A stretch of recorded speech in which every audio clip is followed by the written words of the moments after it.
एक मशहूर कथावाचक, 60,000 अनुयायी, आधा दर्जन आश्रम और लाखों की कमाई। आखिर इन भागवताचार्य को क्यों आना पड़ा संत रामपाल जी महाराज की शरण में? जी हाँ दोस्तों, ये शख्स कोई आम इंसान नहीं बल्कि वृंदावन धाम के मशहूर कथावाचक लक्ष्मी नारायण जी शास्त्री हैं, जिनके अलग अलग स्थानों पर लगभग आधा दर्जन आश्रमों में इनको गुरु और भगवान मानकर पूजा जाता था। जो मेरा आश्रम है वो वृंदावन में है, परकम मार्ग में पड़ता है। श्री राधेश्याम निकुंज आश्रम के नाम से दुनिया जानती है और मेरे जो शिष्य हैं वो आना जाना वहाँ तांता लगा रहता है, क्योंकि गुरु पूर्णिमा भी मनाई जाती है। कभी कभी हम जयपुर में मना लेते हैं। जहाँ जहाँ 5-6 हमारे ठिकाने हैं, जैसे कि थाना गाजी है, अलवर डिस्ट्रिक्ट में पड़ता है, और इधर मतलब का है जो कि जो है इधर विराटनगर में, इधर मतलब का है जो कि जयपुर के अंदर भी है अपना, यानी कि मानसरोवर में सुमिल नगर के अंदर, और इधर बगरू के अंदर भी है अपना। तो ये 4-6 ऐसे ठिकाने थे कि वहाँ लोगों को आना जाना रहता था अपना, और फिर अच्छा खासा सिस्टम अपना ठीक ढंग से चल रहा था। भागवत कर रहे थे, पैसा भी चौखा था, आनंद ले रहे थे। लक्ष्मी नारायण जी शास्त्री ने बताया कि कैसे उनको भागवत कथा करने की प्रेरणा मिली और कैसे उन्होंने भागवत कथा आरंभ की। वहाँ गए थे वृंदावन, तो एक संत से मिलन हुआ और संत ने कहा कि आप मेरे आश्रम में आइए। तो वहाँ एक व्यास जी थे, बड़े बड़े घुंघराले बाल थे, वो देखा उसका सिस्टम। तो मैंने कहा यार इससे मुलाकात हुआ है, और गुरुजी मैंने फिर बात भी रख दी अपनी। मैंने कि इनसे इनकी सानिध्य में मैं भागवत सीख लूँ तो कैसा रहे आपके आश्रम में रह करके। तो बहुत अति खुशी है, मेरा भी नाम होगा, आप रहिए खूब। तो उसने मुझे भागवत सिखाई, तो उनकी भागवत मेरे ऑटोमेटिक फिट हो गई और कोई गुरु नहीं बनाया। उसी भागवत से मैंने भागवत करी, और मैंने सबसे पहले कासगंज की थी भागवत, कासगंज में। तो कासगंज की फोटो और वीडियो जो बनाई, वो कैसेट बनाई थी, पहले कैसेट चलती थी, अब तो मोबाइल चल गए, पहले मोबाइल ऐसे नहीं थे। तो उस पीरियड में यानी कि काय जो फोटो वीडियो को फिर मैं हिंडौन में मेरे साथियों को मैंने बताया, काफी लोगों को बताया, उन्होंने सराहना की कि आप तो अच्छे खासे जैसे हो, बड़े बड़े बाल थे और वो सिस्टम से वास्तविक ब्याज जैसे नजर आ रहे हो। धीरे धीरे धीरे धीरे मतलब यानी कि कुल मिला करके आगे बढ़ता ही चला गया। महाराज जी ने यह भी बताया कि कैसे उन्होंने भागवत कथा के माध्यम से भ्रमित ज्ञान बताकर लोगों को भी भ्रमित करना शुरू कर दिया। कमाने के लिए और इनकी शौक मौज कराने के लिए हमारी एक होड़ सी हो गई, और हम कुछ असलियत चीज नहीं बताने के बजाय और उसमें हम लोगों को ढालते गए और पैसा ऐंठते रहे और अपना पेट पालती और अच्छी जीवन ढंग से हम गुजारते हुए चले गए। लक्ष्मी नारायण जी ने बताया कि वे एक आलीशान जीवन जीते थे और भागवत कथा के दौरान उनके मेकअप और कपड़ों पर प्रतिदिन हजारों रुपए खर्च होते थे। मैंने तो ये देखा कि मतलब यानी कि काज दूसरी मतलब एक पंथ तो काज कहते हैं कि हर का भजन पेट का धंधा, और इसको नहीं करे तो मूर्ख अंधा। तो इसमें मैंने कि एक पंथ दो काज भी हो रहे हैं, पैसा भी चोखा आ रहा है, और जिधर जा रहे हैं स्वागत हो रहा है, गुलाबों के पुष्पों की माला गले में डल रही है। कम से कम एक खेत दूरी तक पुष्प बिछा देते हैं लोग जब हम चलते हैं, गाड़ी से उतरते हैं, और फिर गाड़ी भी लेके जाती है अपने रूम तक, रूम से फिर कहीं कहीं तो ऐसा सिस्टम को होटलों में भी बुक करा देते थे।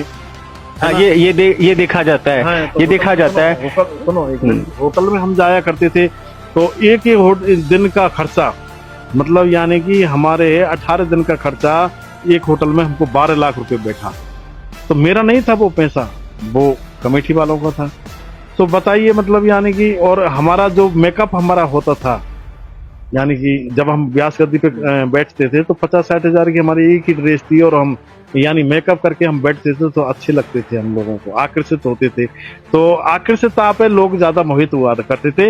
मंत्र से भी मतलब नहीं है, स्वर्ग जाने से भी कोई मतलब नहीं है, सिर्फ उनको ये है कि ये ओह कितना सुंदर है, देख गोविंदा जैसी मुस्कुराहट है इसकी, दांत कितने अच्छे हैं मेरी बहन, चलो मेरे गुरुजी ऐसे नाचते हैं, ऐसे भी करते हैं। जब शास्त्री जी से उनकी कथा की फीस के बारे में पूछा गया तो उनकी फीस के बारे में जो उन्होंने बताया उसे सुनकर आप दंग रह जाएंगे। देखिए पहले मतलब जब मेरी 51-61 हजार रुपया से स्टार्टिंग, उसके बाद धीरे धीरे बढ़ते हुआ चला गया, 1 लाख पे पहुंच गया, 1,11,21 से धीरे धीरे 2 लाख, 2.5 लाख, मतलब यहाँ तक की बात है कि लास्ट एंड फाइनल पे 21 लाख रुपया तक मैं लेके आया था। केन्या से पानी के जहाज में दिल्ली सेठ ने एक प्रोग्राम करवाया था, तो उसमें 21 लाख रुपए दिए थे मुझे। तो ऐसे मतलब यानी कि बहुत ही मतलब ये मान के चल, नोटों की गड्डियां को मैं बताऊं, वीडियो में दिखाऊंगा मोबाइल के अंदर, तो बहुत सारी नोटों की गड्डियां को लेकर के आया करता था और अच्छा खासा मतलब मेरा। दोस्तों, आखिर अपनी कथा के माध्यम से इतना धन कमाने वाला एक कथावाचक संत रामपाल जी महाराज की शरण में क्यों आया? पूरी कहानी जानने के लिए बने रहिए वीडियो के अंत तक। तो नमस्कार भैया जी। नमस्कार जी। सर जी, आपका क्या नाम है? मेरा नाम है परम श्रद्धेय श्री लक्ष्मी नारायण जी महाराज जी के नाम से जानते हैं, और हम रहने वाले हैं वृंदावन, यानी कि प्रेम मंदिर के पास में छठीकरा रोड पर मेरा आश्रम है, जिसका नाम है श्री राधे श्याम निकुंज आश्रम। तो सर जी, जैसे कि आपने बताया है कि हमारा नाम लक्ष्मी नारायण दास जी है और हम मतलब हमारा आश्रम है, तो क्या तो महाराज जी ही थे, अब बने हम लक्ष्मी नारायण दास। तो अच्छा, आप महाराज जी थे। तो आप महाराज जी, आप ये बताइएगा कि जब आप महाराज जी थे तो आपका मतलब संसार में कितना ज्ञान प्रचार था, आप क्या क्या करते थे, कथाएं वाँचते थे और क्या क्या करते थे, लोगों कितने आपके शिष्य थे, इसके बारे में बताइए थोड़ा। देखो, मैंने क्या बताऊं मैं आपके लिए, मैं यहाँ तक की बात बताऊं कि मैं राजकोट तक प्रोग्राम करके आ गया हूँ, पहली बात तो। और कभी टेकरी है, वहाँ मैंने प्रोग्राम किया है, और केन्या में पानी की जहाज़ में भी प्रोग्राम किया है। दिल्ली का सेठ है, उसने प्रोग्राम करवाया, उसने 21 लाख रुपए मुझे दिए। तो जैसे कि आप लाखों रुपए कमाते थे और भागवत कथा करते थे और आपके पास सब कुछ था, पैसा था, शोहरत थी, इज्जत थे, मान सम्मान सब कुछ था, तो फिर ऐसा क्या हुआ कि क्योंकि जितने भी कथावाचक हैं, जितने भी धर्मगुरु हैं, वो अपने आप में एक समझते हैं कि हमारे सामने कोई और संत नहीं है, हमारे सामने किसी के पास ज्ञान नहीं है, तो आप एक कैसे आप अपने इतने बड़े सम्मान छोड़ करके वो फिर संत रामपाल जी महाराज जी की शरण में आने का कारण क्या बना आपका? देखो, एक बार क्या हुआ कि मैं एक हिंडौन के पास में एक बिजपुरा गाँव पड़ता है, तो हिंडौन सिटी है, करौली राजस्थान में पड़ता है। तो बिजपुरा गांव में एक मदन मोहन जी का मंदिर है, और उस मदन मोहन जी के मंदिर में एक दीवार पर लिखा हुआ था कि अगर तुम परमपिता परमात्मा को पाना चाहते हो तो माया जाल को त्याग दो। ये माया जो ठगनी है, ये मतलब यानी कि जहाँ हम जाते हैं ऊपर तक, यहाँ यानी जो लोक होता है, वैकुंठ लोक होता है, वहाँ द्वार तक जाती है कुल मिलाकर के ये माया ठगनी।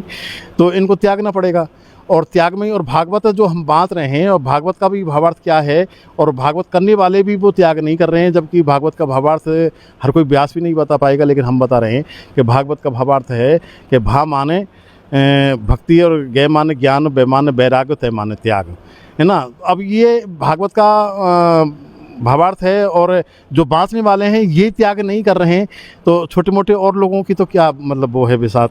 तो हम कहने का मतलब यानी हम सुधरेंगे तो युग सुधरेगा, और हम बदलेंगे तो युग बदलेगा। कहने का भाव ये है कि हमारे अंदर ही जब बदलाव नहीं आएगा तो हम दूसरे को कैसे सुधार कर पाएंगे। लेकिन हमारी कारण क्या है कि ये जो हमारी ये अंदर से ये रही है कि पैसा कमाने की एक होड़ सी हो गई, यानी कि एक धंधा मान लो या बिजनेस मान लो। तो मतलब मैं यहाँ पर रोकना चाहूंगा, जैसे कि आपने कहा पैसा कमाने की होड़ सी हो गई, तो जितने भी धर्मगुरु हैं क्या ये पैसा कमाने की होड़ में लगे, इनके पास भक्ति विधि सही नहीं है क्या? ये भक्ति नहीं है। मेरा कहने का मतलब ये है कि हवा का हवा बैठा हुआ है, मैं एक दावे के साथ कह रहा हूँ। इनके पास वो नहीं है कि असलियत मतलब यानी मोक्ष मंत्र नहीं है इनके पास, मोक्ष मंत्र नहीं है कुल मिलाकर के, क्योंकि ये यहाँ तक है, राधा तक जो कहते हैं राधे राधे जाप करो, और जो कहते हैं कि नारायण नारायण जाप करो, कहते हरे राम हरे कृष्ण जाप करो। राधा मेरी स्वामिनी, मैं राधे को दास, जन्म जन्म दीजियो मोहि श्री वृंदावन वास। तो तीनों लोग 14 भवन ये तेरे आधीन, मतलब राधे तक सीमित रह गए, और यहाँ तक मैं आगे आदिशक्ति दुर्गा तक ये मान लो, या निरंजन तक मान लो, नहीं आगे और जानकारी नहीं है हर किसी को। अगर ये जानकारी होती तो संत रामपाल जी की शरण में आ गए होते, ये मान लो। तो क्या संत रामपाल जी महाराज जी के पास पूरा कंप्लीट ज्ञान है? मैं ये कह रहा हूँ कि देखें, अब मैं और क्या कह सकता हूँ कि स्वयं भगवान हमारे गुरु, परम सौभाग्य हमारा है, नर तन धरे हमारे बीच पधारा है। तो स्वयं भगवान ये नर के नारायण मतलब यानी मनुष्य रूप में आए, लेकिन हमारी जो सूझ वाली जो आँख है इस पर मिट्टी छाई हुई है, और ये जो माया का ये जो है पैसे का और अपमान का अहंकार के, उसमें अपने आप को हम भूल रहे हैं। लेकिन हमको ये मालूम है कि हमको भोगना पड़ेगा, क्योंकि ये जो धर्मगुरु बने हुए बैठे हैं और ये जानते भी कुछ नहीं है, मतलब मंत्र कौन सा है, ग्रस्त का मंत्र कौन सा है, और मतलब यानी कि महात्मा बनने का मंत्र कौन सा है, चाहे जैसे मंत्र है। क्योंकि हमसे कंठी ले लो, ये साल भर में 5 कपड़े मिलेंगे, कुछ पैसे मिलेंगे, इस लोभ में आकर के ये मंत्र और कंठी डाल रहे हैं।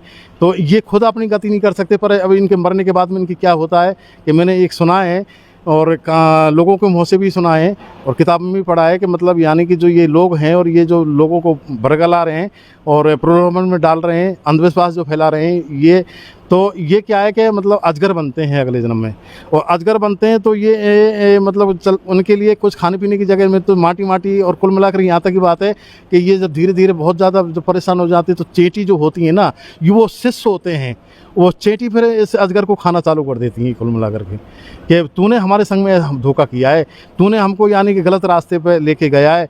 तो कुल मिला करके मैं भी कह रहा हूँ इस बात को कि हमको भी वो ज्ञान नहीं जो हमारी गति हम कर लें और शिष्यों की गति कर लें, लेकिन हम भी लोभ में आकर के इसी तरीक़ा से, लेकिन हमने जो ये ज्ञान गंगा जो गीता पढ़ी, ऐसा हुआ था कि मैं प्रोग्राम करने के लिए जा रहे थे मेहंदीपुर बालाजी, तो 4-6 हम आदमी थे, तो गाड़ी थी हमारे साथ में, तो हम नियुक्त करने के लिए जगह नियुक्त करने के लिए जा रहे थे, क्योंकि मेहंदीपुर बालाजी में एक मीन भगवान की मंदिर है, उसके पास में जगह थी और बगल में ही गायत्री माता का भी मंदिर है वहाँ। तो वहाँ बता रहे थे कि यहाँ काफ़ी जगह है महाराज जी, यहाँ काफ़ी भीड़ हो जाएगी, यहाँ प्रोग्राम कर लेंगे, आप आकर के देख लो। तो हमने सोचा कि चलो यानी घूम ही आते हैं, तो हम गए। तो मंडावर में यहाँ भी मतलब एक मंडावर गांव पड़ता तहसील, तो वहाँ लोग भी कुछ ही जानते, काफ़ी लोग जान पहचान के थे, तो उन्होंने हमें रोक लिया। तो वहाँ स्वागत के लिए पगड़ी लेके आए और मिठाई लेकर के, तो काफ़ी लोग, तो कुछ ये संत रामपाल जी के एक शिष्य जा रहा था और उसका नाम था ओमी गुजर। वो ओमी गुजर ने मतलब यानी कि मेरे से ये कहा था कि महाराज जी आप कथावाचक हैं? हाँ जी। तो उन्होंने क्या है कि वो तो सेल्फ स्टार्ट की तरह मतलब यानी लंबी रामायण चलाता रहा। फिर उन्होंने क्या है कि महाराज जी सीधी बात हमारे उसके बहस चलती रही, यहाँ तक क्या बताऊँ कि 3 घंटे हमारे वार्तालाप चले। फिर 3 घंटे वार्तालाप से फिर वो अपने घर पे ले गया कि आज महाराज जी नहीं जाने दूंगा, आज तो यहाँ रुकना पड़ेगा। तो फिर हम वहाँ ठहर भी गए। तो उन्होंने क्या किया कि मुझे जीने की राहें पुस्तक दी, फिर ज्ञान गंगा पुस्तक लेके आया कि महाराज जी ये पढ़ो।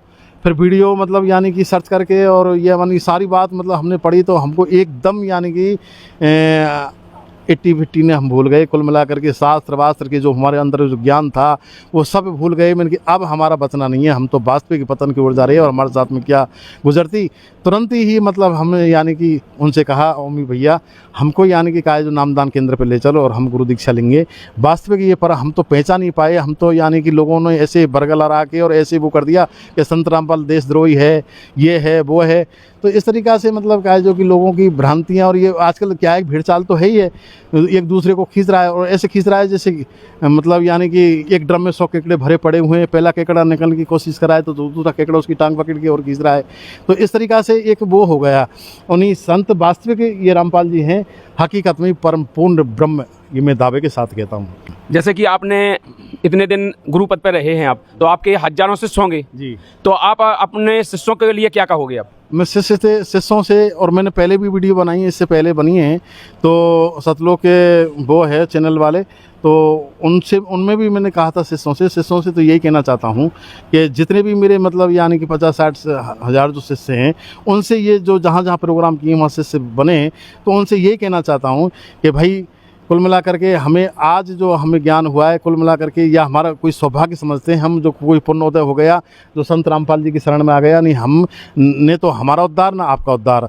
और आप लोगों से यही कहना चाहता हूँ, अब तक तो मैं आपका गुरुजी था, कहने का मतलब गुरु मुझे मानते हैं, और आप यानी फ़ोटो पे आरती की तरह इनके भोग लगते हैं, तो इस तरीक़ा से मेरा भी भोग लगता था। इस तरीक़ा से कुल मिलाकर के मेरा कहने का भाव यही है कि मैं संत रामपाल जी की जो शरण में आया हूँ, इसी तरीक़ा से आप आ जाएँ तो आपकी मतलब यानी कि दुर्गति होने के बजाय गति हो जाएगी और सतलोक के वासी हो जाएंगे।